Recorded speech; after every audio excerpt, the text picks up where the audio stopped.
Yo, yo, what is up, everybody? What is up? We are now officially live. So I think, again, leave it up to technology. But it does look like people are jumping on now live. And so, welcome.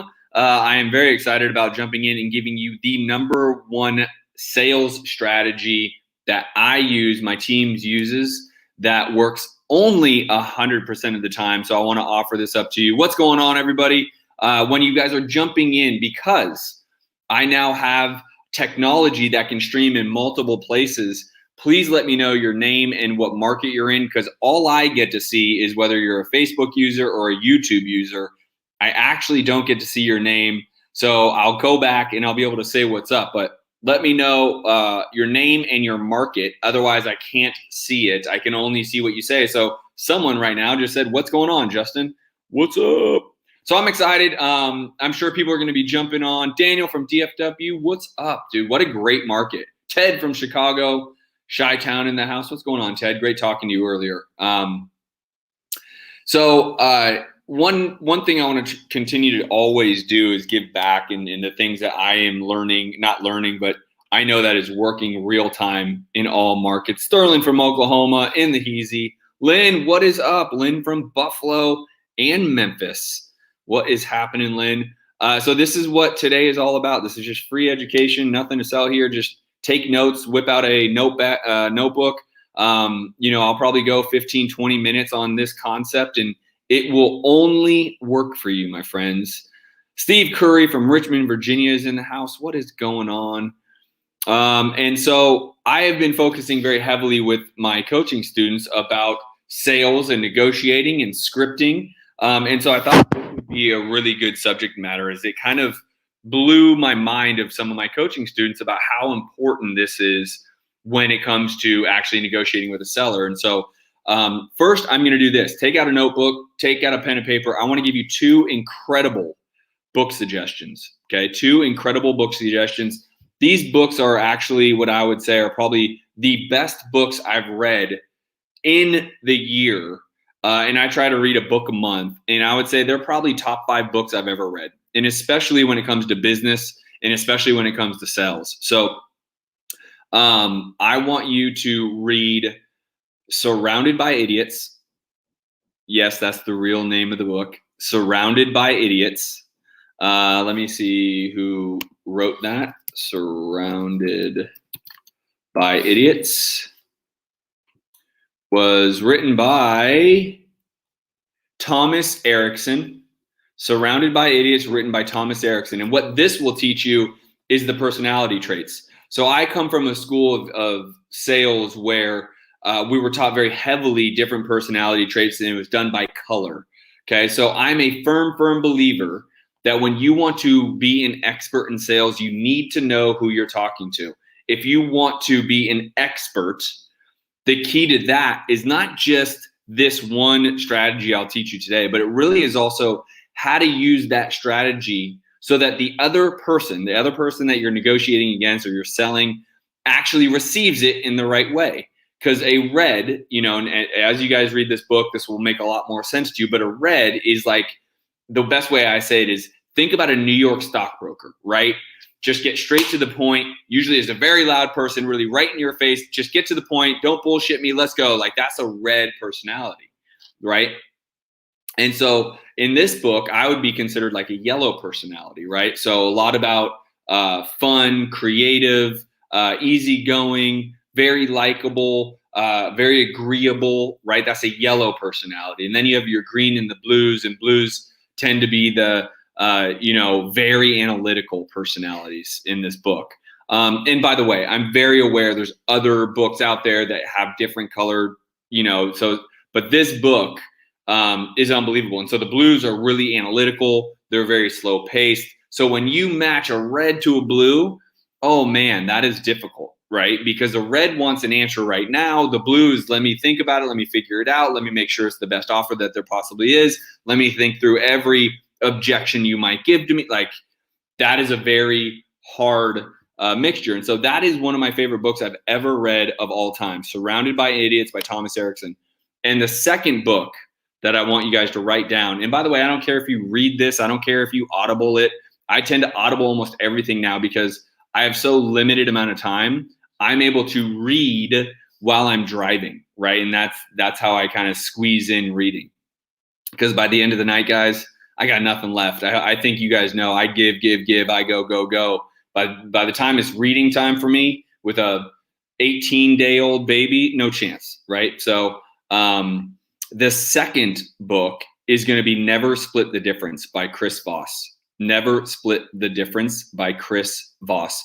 Incredible book. He was an ex-FBI hostage negotiator.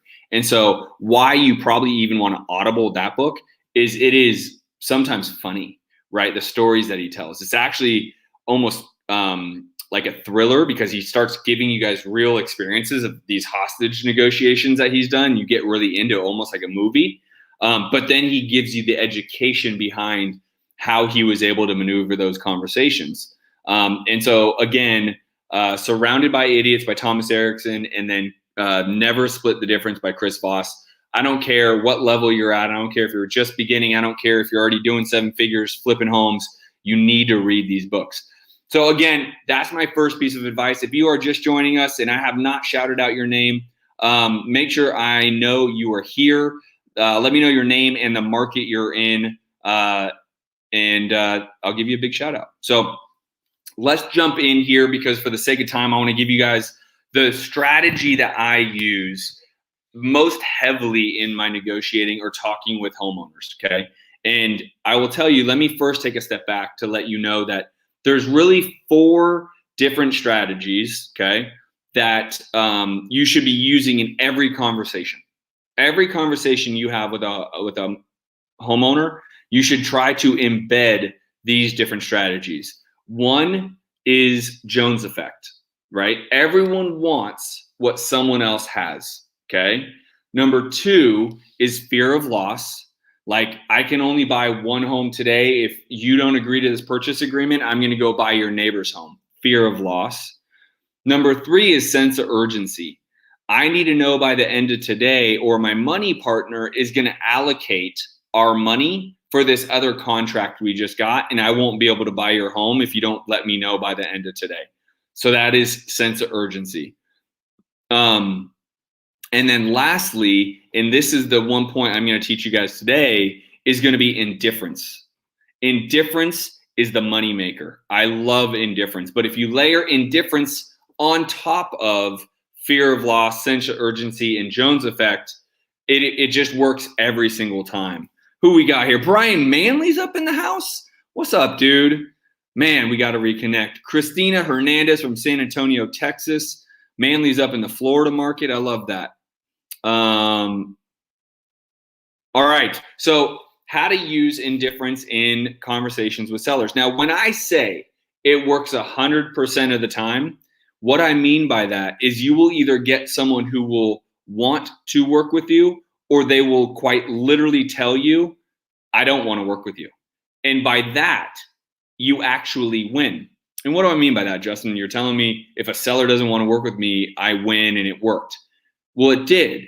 Because if you're spending money on leads and you're actively working leads and you have a cost for the lead and you have a cost for the deal, and leads continue to come in, and you get a seller who says, you're not the right buyer, I won't accept this, then you don't have to keep trying to, spend your time with that buyer. You already know that they don't want your offer, move on, right? So you just saved yourself a lot of time, energy, effort, and maybe even money by them telling you you're not the right fit.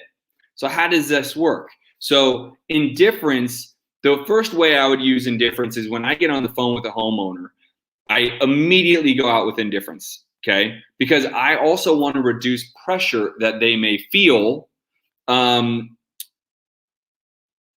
Sorry, guys. I also want to reduce pressure that they may feel by, someone that's looking to buy their home, or that's going to sell them on buying their home. And so I want to come in and immediately say, hey, Mr. Seller,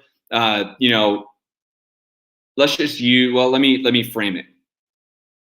Let me say it's a direct mail lead, right? So I call back a direct mail lead. Hey, Mr. Seller, thank you for giving a call back.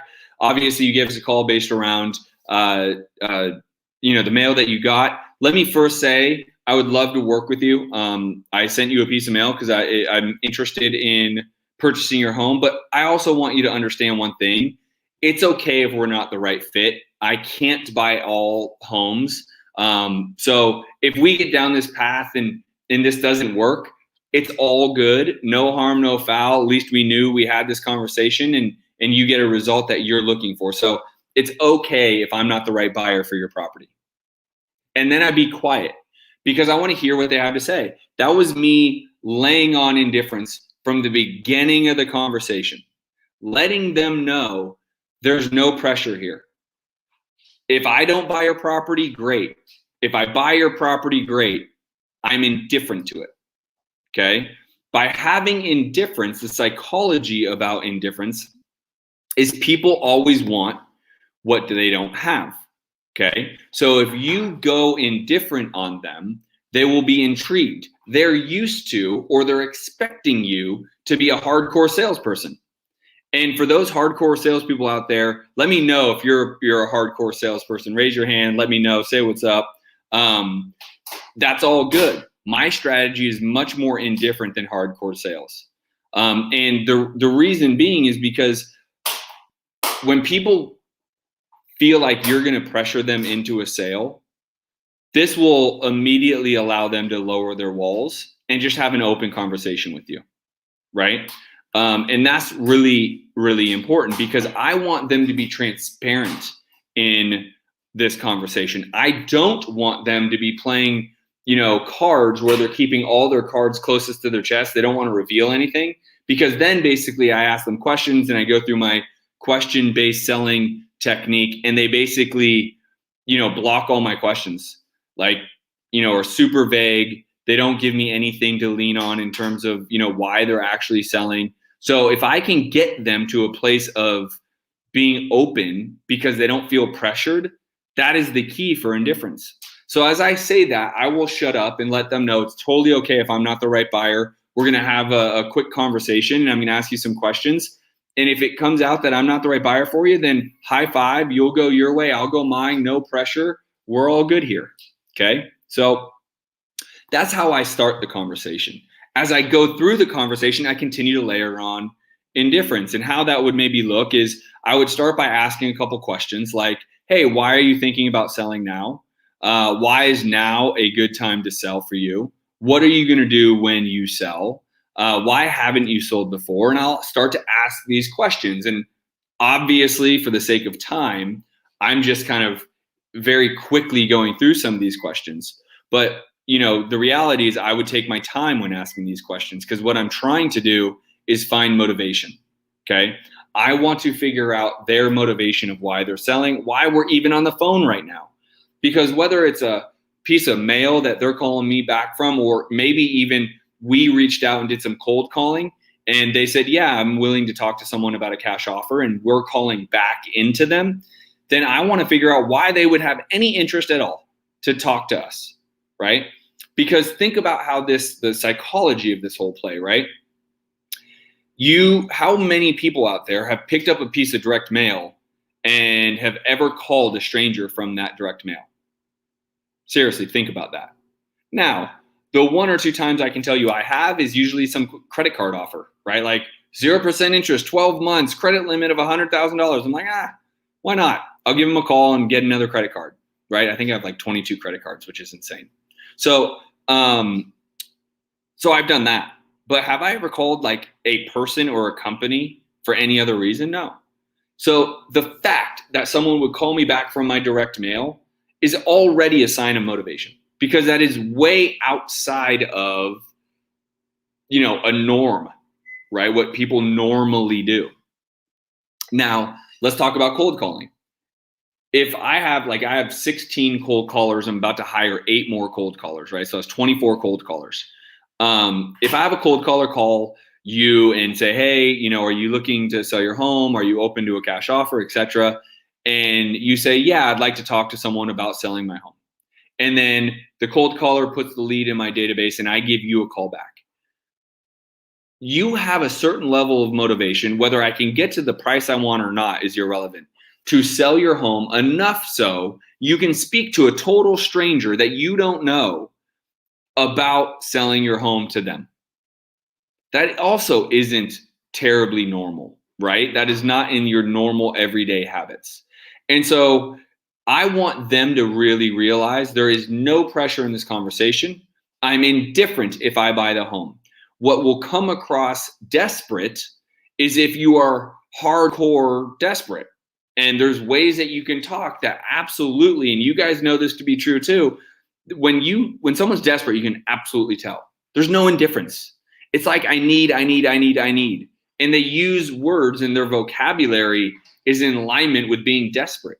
And that's going to remove people. They're going to go away from you. Like, you're not going to have a shot. Even if they need to sell their home, you're not going to have a shot. So how I continue to layer on my indifference is throughout that conversation, throughout those questions, I want to kind of dive deeper on, the fact that, hey, I know you need to sell before March is over. I love that. I'm going to layer on a couple of the factors is like, hey, I only have enough money resources to buy one more, which would be, sense of urgency or fear of loss, right? Fear of loss of my money's running out. It's about to go away. I can only buy one more home, and then when it gets time for us to have a conversation about, are we going to be in the right price point? It can very easily say, hey, Mr. Seller, I may not be at the price point that you're going to love. Like, I would love to buy this home for $100,000, but I almost guarantee you won't take that, right? Now, in that, I'm anchoring, right? I'm doing a soft anchor. Like, I'm not one of those people that give a hard anchor. Like, so, all right, so my offer is, after the calculation, it's $100,000, knowing that that's a ridiculously low anchor. So I kind of make a joke of it. Hey, I'd love to buy your home for $100,000, but I just have this feeling you wouldn't take that, huh? And then they're going to say, oh, not even, no way in hell. We should end the conversation right now. Okay, I didn't think so. I just wanted you to know my perfect world. Listen, here's the deal. When we start talking numbers, I want you to understand, I might not be able to get to your number, and that's going to be okay. As we just spent the last 5 minutes, 10 minutes, 20 minutes, 30 minutes, whatever, talking, I've showed you how I can give you value. I've showed you that I could potentially help you move. I could potentially help you find another place. I could potentially, give you money up front so you have money to move. I can create, all these are values, right? Or benefits of working with me, like benefit. And then I basically want them to understand that, like, we may not get to the right number, and that's also going to be okay. So, Mr. Seller, if I can just ask, like, do you just have a number so we don't have to play the game that you would be interested in having or taking? Now, let me tell you a funny story about this. So I have 4 acquisition guys, right? And one of them got in a lead this week and was working the lead through the week. And yesterday, he got it contracted. And guess what? He was so indifferent that we didn't even give the seller, we didn't take a discount. Meaning the seller wanted $190,000. Guess what we contracted the property for? $200,000. I'm laughing because it kind of hurts my feelings. But this guy used indifference to the point where the homeowner sold him on why we should pay him more than he originally even said. That's how indifferent he was. And so it can work in reverse. Now, I'll also tell you, we still sold the deal yesterday and made north of $20,000. But the reality is there is a level and in a way to be indifferent, right? So I taught him, but maybe I taught him so good or too good, because if a seller gives me 190, I don't want to just say yes. Right? I still want to negotiate. So how we paid more, I don't know, but I digress. So when I'm doing that, I'm then going to say, listen, if I can't get to your price, that's okay. But I don't know if there's no point in really playing the game. Do you happen to know where your price is at? And if I can't get there, I'll just let you know. And that way we don't have to go back and forth and play this long drawn out game. I'll just let you know and it'll be okay. I'll shake your hand and give you a high five and we'll both move on. And we'll go do what we need to do. By me saying that again, the indifference is like, damn, this guy doesn't really care. Like, all right, well, I want $150,000. They'll say a number. And then that gives me the whole salesmanship of, 150. I knew I probably couldn't get to your price. Is that the best you can do? And if it is, that's okay. I'm just not going to be your buyer. And that's okay. Again, that's okay. But I can't get to 150. Is that really the best you can do? And that, again, allows me to keep the conversation going. By me being so drastically indifferent, I get to continue to ask questions, which, again, if you guys have ever taken my sales training, my students are going through it right now. I go through all of it, like the Socratic method, question-based selling. What is the intention behind it? Being a doctor, trying to prescribe the right result for your client or your sick patient, right? That's the idea behind this. So I just want to keep asking questions to the point of nauseum, right? So as indifferent as I am and saying, I can't get to 150, and that's okay. I may not be the right buyer for you, but is that your end all be all? Is that your bottom line? Is there a way to, we could work on that number? And then I'd be quiet and see what they reply. They very well might just say, yeah, that's my bottom line. So take it or leave it, but I'm not selling for $1 less than 150. Here's why you win. You don't need to spend another minute working the lead. They just said, this is my bottom line. So if you aren't close to 150, let's just say you're at 100, stop, you're done. Remember, the example I'm giving you guys is you guys are spending money to drive in leads every single month. So it does you no good to spend time, energy, effort, and more money on a lead that you're not there. Now, can you put him or her in follow-up? 100%, and you should. But should you spend another moment right now working that lead when you're bringing in leads actively right this second? Absolutely not. Because the next call you make or the next lead that comes in might take your offer and then you'll pay more in my example, and you'll still make over $20,000, right? And so you don't want it. So you win either way. It works 100% of the time. You're so indifferent that you are either going to find out quickly that you're not a good fit, and that's good, so you can go focus on a good fit, or you're going to be so indifferent that, again, another term that I use is called like the boomerang effect. You're going to push them or throw them so hard in the other direction, they come back twice as hard. It is amazing to me how many times in business or specifically in real estate, I will literally say, Mr. Seller, I don't think this is going to be a good fit. I don't think I'm going to get near your number. And so maybe we just don't go down that road. And some answer that the seller will give me, something like, well, you'd actually probably be shocked about the number I'm willing to take. Or you might be shocked about, how motivated I am.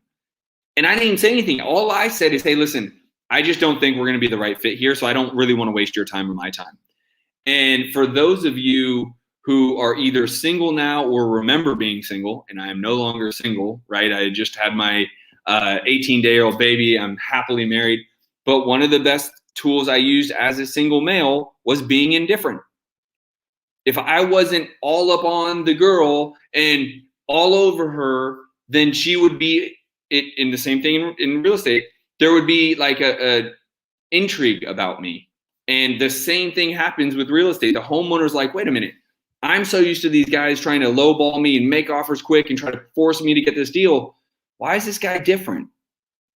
And they will start to open up again because their walls are down. Now they're intrigued. They feel more comfortable with you.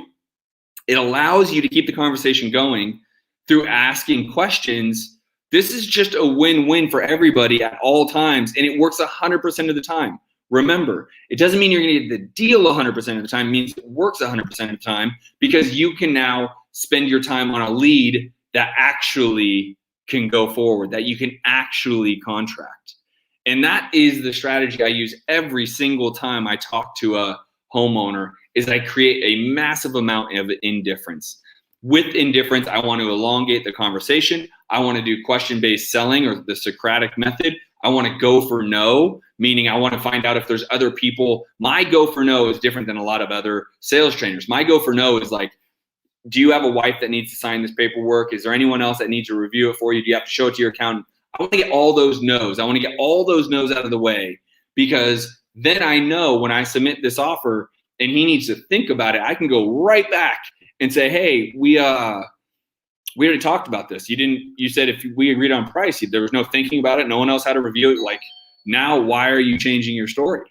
Right. And so it's really important for this to be a reality for the seller, is that you have supreme indifference. So I hope this found you guys well. I wanted to try to keep this under 30 minutes because I think we're all stretched for time here. I know I am. But if you like this, let me know. Give me a thumbs up. Just say hi to me. I don't care. Just let me know here. Again, because I'm using a software, I can't see everyone's name, unfortunately.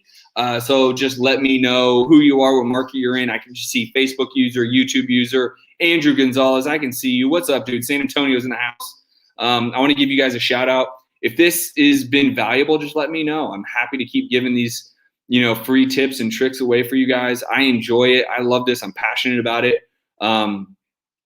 If you haven't yet joined the Science of Flipping Academy group, it's a free group here on Facebook. You should be doing that. If you haven't checked out my YouTube channel, you should be going over to YouTube, / Justin Colby. Check that out. What's up, Brian Garnett? Appreciate it. Dan Madden's in the house. Great info. I appreciate you there as well. Valuable information. I love it. John Al, what up, dude? Lynn, you're very welcome. Thank you guys very much. I'm glad that this is helpful. I want to try to do this all the time for you guys as much as I can, at least once a week. But again, there's a bunch of different resources. Go to youtube.com / Justin Colby. I have a ton of free trainings there, a ton of free videos. Check out my YouTube. Join the group, the Science of Flipping Academy, if you haven't yet already. Yo, bro, always be able to learn something, man. Absolutely. Great job, great information. Appreciate you guys. All right, that is it for me. I got to wrap it up. If you guys need anything at all, send me a direct message. Happy to help you guys. If you're interested in me coaching you, let me know. Send me a direct message. We can have that conversation. Be happy to have that conversation with you guys. Otherwise, I am out. Peace.